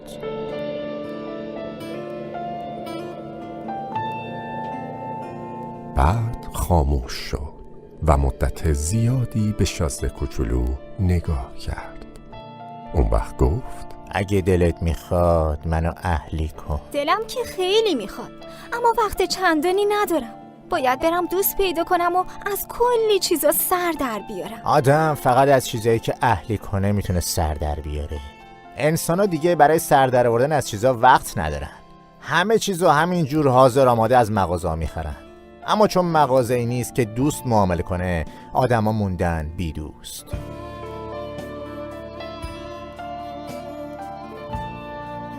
تو اگه دوست میخوای، خب منو اهلی کن. راهش چیه؟ باید خیلی خیلی حوصله کنی. اولش یه خورده از من دوری میکنی، یه جوری میون علفا میشینی. من زیر چشمی نگات میکنم و تو لام تا کام هیچی نمیگی، چون تقصیر همه سوء تفاهم‌ها زیر سر زبونه. عوضش میتونی هر روز بیا یه خورده نزدیکتر بشینی. فردای اون روز دوباره شازده کوچولو اومد. روباه گفت کاش سر همون ساعت دیروز اومده بودی. اگه مثلا سر ساعت 4 بعد از ظهر بیای، من از ساعت 3 قند تو دلم آب میشه و هرچه ساعت جلوتر میره بیشتر احساس شادی و خوشبختی میکنم. ساعت 4 که شد دلم شروع میکنه به شور زدن و نگران شدن. اون وقته که قدر خوشبختی رو میفهمم. اما اگه تو وقت و بی وقت بیای، من از کجا بدونم چه ساعتی باید دلمو برای دیدارت آماده کنم؟ هر چیزی برای خودش قاعده ای داره. قاعده یعنی چی؟ این هم از اون چیزاییه که پاک از خاطرها رفته. این همون چیزیه که باعث میشه فلان روز با باقی روزا و فلان ساعت با باقی ساعتا فرق کنه. مثلا شکارچیای ما میون خودشون رسمی دارن و اون اینه که پنجشنبه رو با دخترای ده میرن رقص. پس پنجشنبه ها بره کشون منه. برای خودم گردش کنون میرم تا دم تاکستان.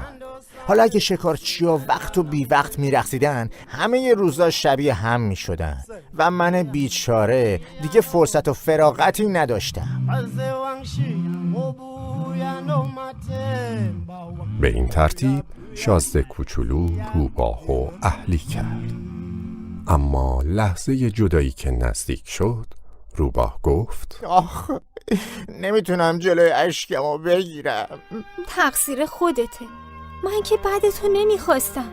خودت خواستی اهلیت کنم. همینطوره. آخه اشکت داره سرازیر میشه. همینطوره.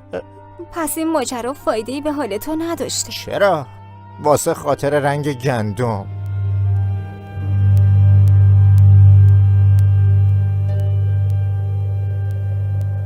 برو یه بار دیگه گلا رو ببین تا بفهمی که گل خودت تو عالم تکه.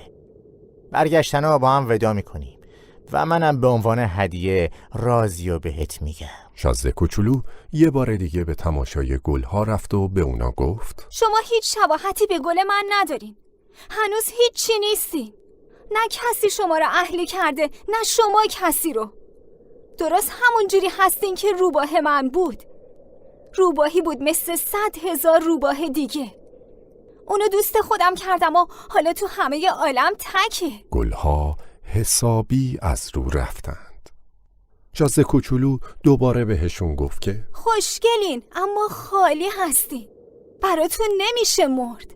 همه رهگذرا گل منو مثل شما میبینن، اما اون به تنهایی از همه شما سره. چون فقط اونه که بهش آب دادم، چون فقط اونه که زیر حبابش گذاشتم، فقط اونه که با حصیر براش حفاظ درست کردم، چون فقط اونه که حشراتشو کشتم، فقط اونه که پای گله گذاریا یا خودنمایا و حتی گاهی پای بغض کردن و هیچی نگفتنش نشستم، چون اون گل منه.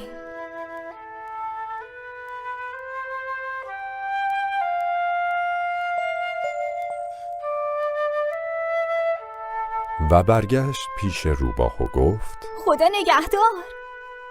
خدا نگهدار. و اما رازی که گفتم خیلی ساده است. جز با دل هر چیزی اونجوری که هست نمیشه دید.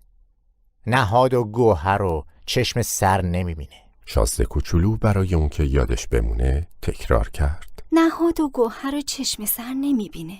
ارزش گل تو به قدر عمریه که به پاش صرف کردی. دوباره تکرار کرد به قدر عمریه که به پاش صرف کردم. انسان‌ها این حقیقت رو فراموش کردن، اما تو نباید فراموشش کنی.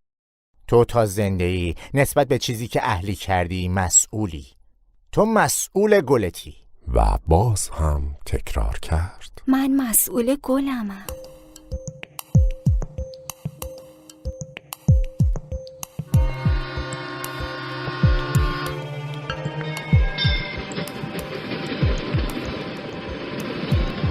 شازده کوچولو به سوزنبان گفت سلام. سلام. تو چی کار میکنی اینجا؟ مسافرها رو به دسته‌های 1000 تایی تقسیم میکنم.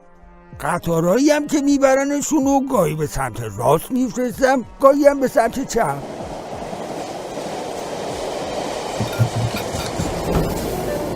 و همون لحظه قطار سری و سیری با چراغ‌های روشن و قرشی رعدوار اتاقک سوزنبانی رو به لرز انداخت. عجب عجله‌ای دارن و دنبال چی میرن؟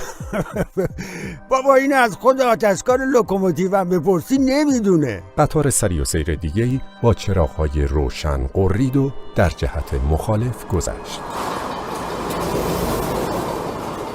برگشتن که اینا اولیا نیستن که، اونا رفتن، اینا برمیگردن. جایی که بودن و دوست نداشتن. آدمیزاد هیچ وقت جایی که هست و خوش نداره. و قطار سری و سیر نورانی سومی قرید. اینا دارن مسافرای اولی رو دنبال میکنن. اینا هیچ چیزی رو دنبال نمیکنن. اون تو یا خوابشون میبره یا دهن دره میکنن. فقط بچه‌هان که دماغشون رو فشار میدن به شیشه ها. فقط بچه‌هان که میدونن دنبال چی میگردن. بچه‌هان که کلی وقت صرف یه عروسک پارچه‌ای میکنن و عروسک براشون اونقدر مهمه که اگه یکی ازشون بگیره میزنن زیر گریه. وقت یار بچه هاست. شازده کوچولو به پیله ور گفت سلام. سلام. اون فروشنده قرصای ضد تشنگی بود. خریداراش هفته‌ای یه قرص مینداختن بالا و دیگه تشنگی بی تشنگی. شازده کوچولو ازش پرسید اینا رو میفروشی که چی بشه؟ باعث صرفه جویی کلی وقته.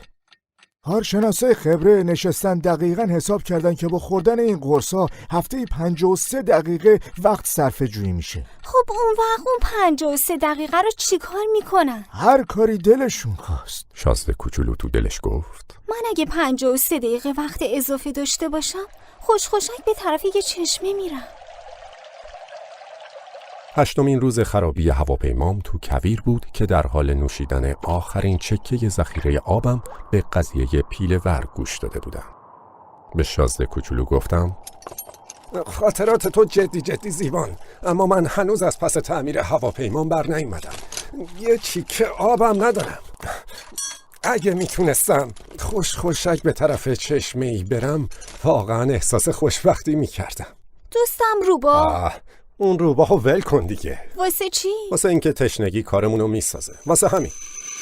حتی اگه آدم دم مرگم باشه داشتن یه دوست عالیه. من که از داشتن یه دوست روبا خیلی خوشحالم.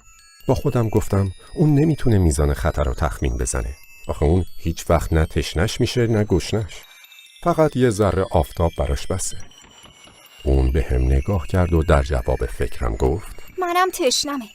برگردیم یه چاه پیدا کنیم. اینجوری تو کویر برهوت الکی دنبال چاه گشتن احمقانه است. و با وجود این به راه افتادیم.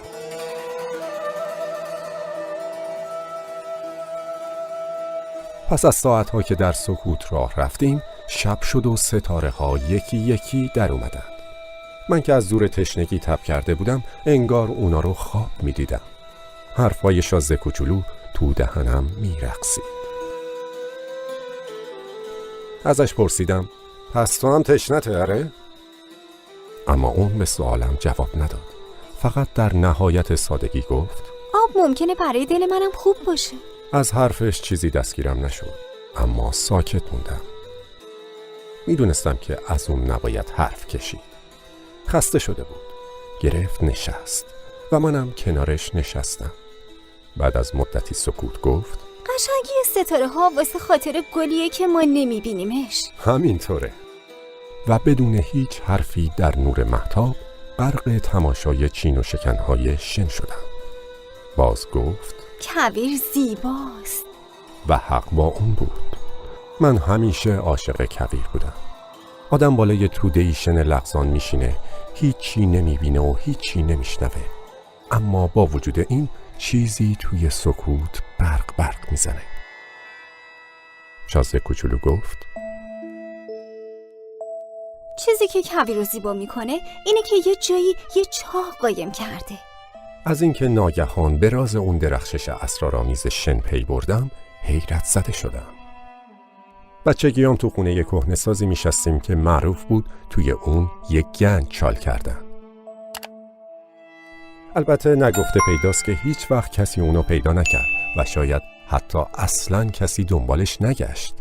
اما فکرش همه اهل خونه رو قلقلک میداد. خونه ما ته دلش رازی پنهان کرده بود. گفتم آره، چه خونه باشه، چه ستاره، چه کویر، چیزی که اسباب زیباییش میشه نامرئیه.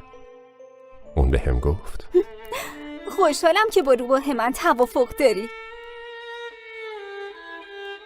چون خوابش برده بود بغلش کردم و راه افتادم. دست و دلم میلرزید.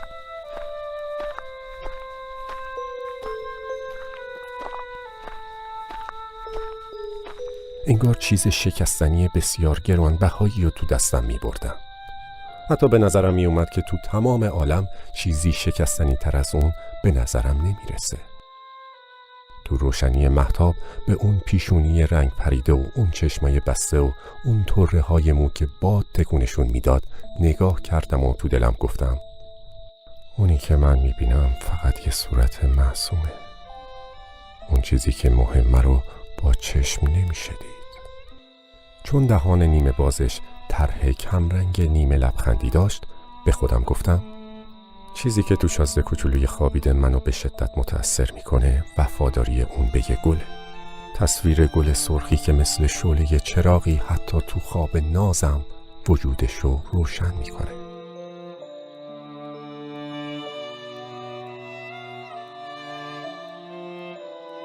و اون وقت اونو بازم شکننده تر دیدم. حس کردم باید خیلی مواظبش باشم. به شعله چراغی میمونست که یه وزش بادم میتونست اونو خاموش کنه.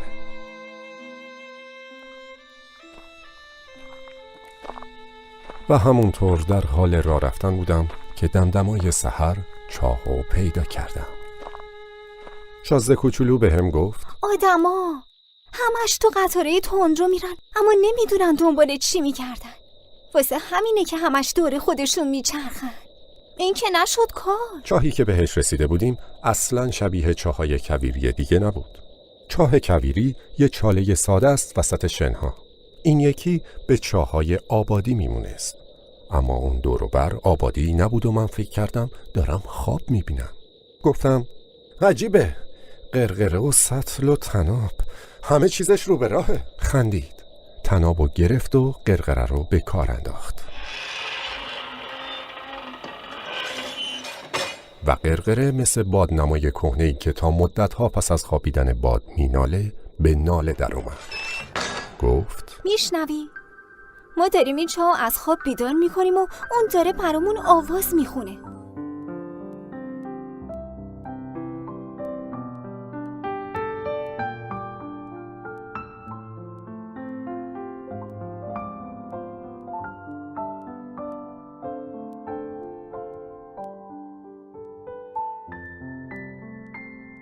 بدش به من، برای تو زیادی سنگینه. سطلو آروم تا لبه چاه بالا آوردم و اونجا کاملا در تعادل نگهش داشتم. از حاصل کارم شاد بودم، خسته و شاد. آواز قرقره رو همونطور تو گوشم داشتم و تو آب که هنوز می لرزید لرزش خورشید رو می دیدم. به هم گفت بده من که تشنه این آبم. و من تازه تونستم بفهمم دنبال چی میگشته. سطلو تا لباش بالا آوردم. با چشمای بسته نوشید. آبی بود به شیرینی عیدی. این آب به کلی چیزی جدا از هر چیز خوردنی دیگه بود. زایده راه رفتن زیر ستاره ها و سرود قرقره و تقلای بازوهای من بود. مثل یه چشم روشنی برای دل خوب بود.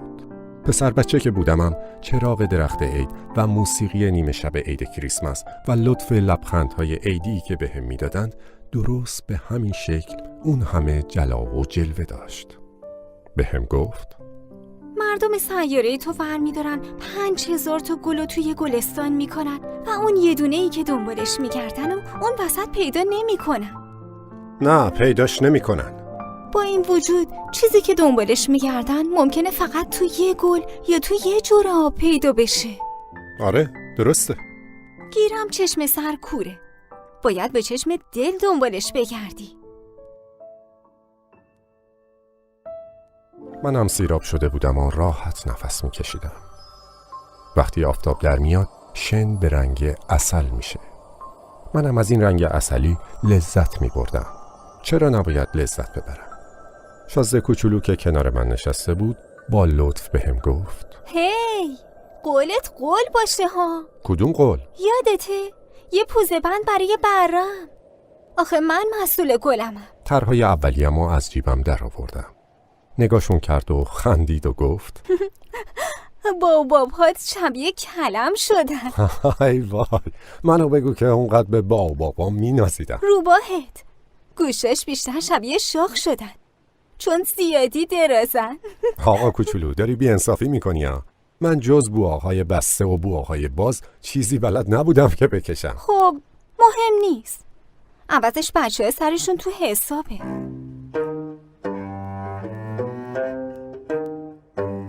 با مداد یه پوزبند کشیدم دادم دستش. گفتم تو خیالاتی به سرت زده که من ازشون بیخبرم. اما جوابمو نداد، ولی بهم گفت میدونی فردا سال به زمین اومدن منه. همین نزدیکی ها پایین اومدم. و سرخ شد و من دوباره بدون اینکه بدونم چرا غم عجیبی احساس کردم. با وجود این سوالی به ذهنم رسید. پس 8 روز پیش بود. اون روز صبح که تو تک و تنها 1000 مایل دورتر از هر آبادی وسط کویر به من برخوردی اتفاقی نبود. داشتی برمیگشتی به همون جایی که پایین اومده بودی. دوباره سرخ شد و من با دودلی دنباله حرفمو گرفتم و گفتم شاید به مناسبت همین سالگردت بوده ها؟ بازم سرخ شد. اون هیچ وقت به سوالایی که ازش میشد جواب نمیداد. اما وقتی کسی سرخ میشه معنی جوابش بله است، مگه نه؟ پس بهش گفتم آخه من ترس برم داشته. تو دیگه باید بری به کارت برسی. باید بری سراغ موتورت. من همینجا منتظرت میمونم. فردا عصر برگرد. منتها من خاطر جمع نبودم. به یاد روباه افتادم. اگه آدم گذاشت اهلیش کنن به فهمی نفهمی خودشو به این خطر انداخته که کارش به گریه کردن بکشه. کنار چاه دیوار سنگی مخروبه ای بود. فردا عصر که از سر کار برگشتم از دور دیدم که اون بالا نشسته و پاهاشو آویزون کرده. شنیدم که از اونجا میگفت پس یادت نمیاد؟ دقیقاً این نقطه نبودا؟ لابد صدای دیگه‌ای بهش جواب داده بود، چون شازده کوچولو در رد حرفش گفت چرا؟ روزش که درست همین امروزه. گیرم محلش اینجا نیست. راهمو به طرف دیوار ادامه دادم. هنوز نه کسی به چشمم خورده بود نه صدای کسی رو شنیده بودم. اما شازده کوچولو دوباره گفت که آره معلومه. خودت میتونی ببینی رد پاهم روی شن از کجا شروع میشه. همونجا منتظرم باش. تاریک که شد میام. 20 متری دیوار بودم و هنوز چیزی نمیدیدم. پس از مختصری مکس دوباره گفت زهرت خوبه؟ مطمئنی درد و زجرمو کش نمیده؟ اما هنوزم از موضوع سر در نیاورده بودم. دوباره گفت خب حالا دیگه برو دیگه. میخوام بیام پایین. اون وقت من نگامو به پایین دیوار انداختم و از جا پریدم. یکی از اون مارای زردی که تو 30 ثانیه کلک آدمو میکنن به طرف شازده کوچولو قد راست کرده بود. من همونطور که به دنبال تپانچه دست به جیبم میبردم پا گذاشتم به دور. اما مار از سر و صدای من مثل فواره‌ای که بشینه آروم روی شن جاری شد و بی اون که چندان عجله‌ای از خودش نشون بده با صدای خفیفی لای سنگا خزید. من درست به موقع به دیوار رسیدم و تفلکی شازده کوچولو رو که رنگش مثل برف سفید شده بود تو هوا بغل کردم. گفتم این دیگه چه حکایتیه؟ حالا دیگه با مارا حرف میزنی؟ شال زردشو که مدام به گردن داشت باز کردم و به شقیقه هاش آب زدم و جرعه‌ای بهش از اون آب دادم. اما حالا دیگه اصلا جرأت نمی کردم ازش چیزی بپرسم. با وقار به هم نگاه کرد و دستشو دور گردنم انداخت. حس کردم قلبش مثل قلب پرنده‌ای میزنه که تیر خورده و داره میمیره. به هم گفت از اینکه کم و کسری لوازم ماشینتو پیدا کردی خوشحالم. حالا میتونی برگردی خونت. تو از کجا فهمیدی؟ درست همون موقع بود که اومدم بهش خبر بدم علیرغم همه نومیدی‌ها تو کارم موفق شدم. به سوالای من هیچ جوابی نداد، اما گفت آخه منم امروز برمیگردم خونم. با اینکه راه من خیلی دورتره، خیلی سخت‌تره. حس می‌کردم اتفاق فوق‌العاده‌ای داره میفته. گرفتمش تو بغلم، عین یه بچه کوچولو. با وجود این به نظرم می اومد که اون داره به گردابی فرو میره و برای نگه داشتنش از من کاری ساخته نیست. نگاه متینش به دور دستا بود. به هم گفت بره‌تو دارم، اون جعبرم واسه بره دارم، پوزبندرم دارم. و با دلی گرفته لبخندی زد. مدت درازی صبر کردم. حس کردم کم کمک تنش دوباره داره گرم میشه. شاسته کوچولوی من، وحشت کردی؟ امشب وحشت خیلی بیشتری چشم به راهمه. دوباره از احساس واقعی جبران ناپذیر یخ زدم. این فکر دیگه هیچ وقت قشقش خنده های اونو نمیشنوم برام سخت تحمل ناپذیر بود. خنده اون برای من شبیه به چشمه‌ای در دل کویر بود. کوچولوی من، دلم میخواد بازم قشقش خندتو بشنوم. امشب درست میشه 1 سال. اخترکم هم درست بالای همون نقطه‌ای میرسه که پارسال به زمین اومدم. کوچولوک من، این قضیه مار و میعاد و ستاره یه خواب آشفته بیشتر نیست مگه نه؟ به سوال من جوابی نداد، اما گفت چیزی که مهمه با چشم سر دیده نمیشه. مسلمه. در مورد گلم همینطوره. اگه گلی رو دوست داشته باشی که توی ستاره دیگه است، شب تماشای آسمون چه لطفی پیدا میکنه. همه ستاره ها غرق گل میشن. خب معلومه. در مورد آبم همینطوره. صدای آبی که تو بهم دادی به خاطر قرقره و ریسمان دقیقاً مثل یه موسیقی شد. یادت که هست؟ چه خوب بود. آره درسته. شب به شب ستاره ها رو نگاه میکنی. اختر که من کوچولوتر از اونه که بتونم جاشو نشونت بدم. اما چه بهتر، اونم برای تو میشه یکی از ستاره ها. و اون وقت تو دوست داری همه ستاره ها رو تماشا کنی. همشون میشن دوستای تو. راستی میخوام بهت یه هدیه بدم. کوچولوک من، کوچولوک من عاشق شنیدن این خندهاتم. هدیه‌ای منم درست مثل همینه. درست مثل مورد آب. چی میخوای بگی؟ همه مردم ستاره دارن، اما همه ستاره ها یه جور نیستن. واسه اونایی که به سفر میرن حکم راهنما رو دارن. واسه بعضی دیگه هم فقط یه مش روشنایی سوسوزنن. برای بعضی که اهل دانشن هر ستاره یه معماست.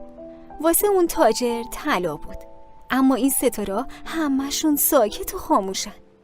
فقط تو یکی ستاره‌ای خواهی داشت که هیچ کس مثلشو نداره. ببینم میخوای چی بهم بگی؟ چون من تو یکی از اون ستاره ها، چون من تو یکی از اونا میخندم. خب پس هر شب که به آسمون نگاه میکنی برات مثل این میشه که همه ستاره ها میخندن. پس تو ستاره‌ای خواهی داشت که بلده بخنده.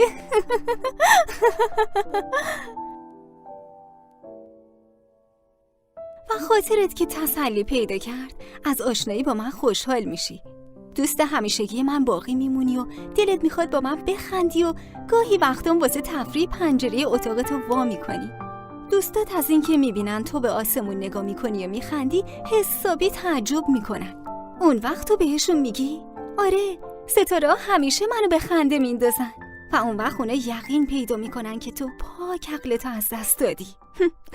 میبینی چه کلکی بهت زدم؟ مثل این میمونه که به جای ستاره یه مش سنگوله بهت داده باشم که بلدم بخندن. بازم خندید و بعد حالتی جدی به خودش گرفت. نه، من تنهات نمیذارم. ظاهر آدمی رو پیدا میکنم که داره درد میکشه. یه خوردم مثل آدمی میشم که داره جون میکنه. رو هم رفته اینجوری هست. بهتره نیایی که اینو نبینی. آخه چه زحمتیه بی خودی؟ من تنهات نمیذارم. اینو بیشتر از بابت ماره میگم که نکنه یهو طورم بگزه. ماره خیلی خبیثن. حتی واسه خندم ممکنه آدمو نیش بزنن. کوچولوک من تنهات نمیذارم. البته بار دوم که بخواین بگزن دیگه زهری ندارن. شب متوجه راه افتادنش نشدم. بی سر و صدا گریخت. وقتی خودمو بهش رسوندم با قیافه‌ای مصمم و قدم‌های محکم پیش میرفت. به هم گفت اینجایی؟ دستمو گرفت و گفت اشتباه کردی اومدی. رنج میبری. البته حقیقت این نیست، اما ظاهر یه مرده رو پیدا میکنم. من ساکت موندم.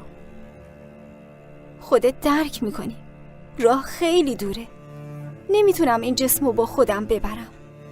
خیلی سنگینه. بازم ساکت موندم. عین پوست کهنه‌ای میشه که دورش انداخته باشن. پوست کهنه که قصه نداره ها؟ و باز هم ساکت موندم. کمی دل سرد شد، اما بازم سعی کرد. خیلی بامزه میشه نه؟ منم به ستاره ها نگاه میکنم. همشون به صورت چاهایی در میان با قرقره های زنگ زده. همه ستاره ها به هم آب میدن تا بخورم. من ساکت موندم. خیلی بامزه میشه نه؟ تو صاحب هزاران زنگوله میشی و منم صاحب هزاران فواره. اونم ساکت شد چون که داشت گریه میکرد.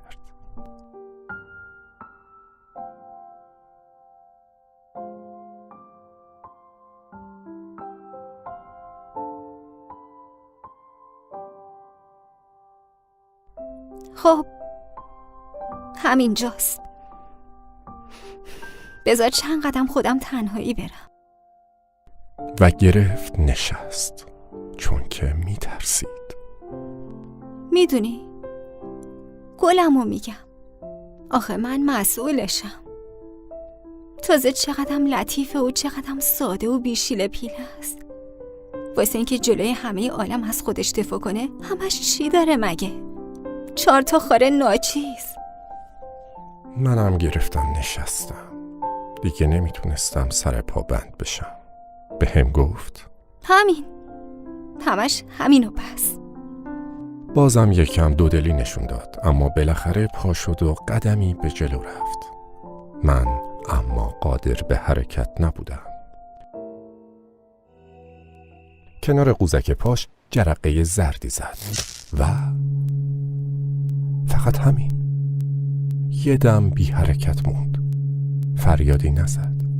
مثل درختی که بیفته آروم آروم به زمین افتاد که با وجود شن از اونم صدایی بلند نشد.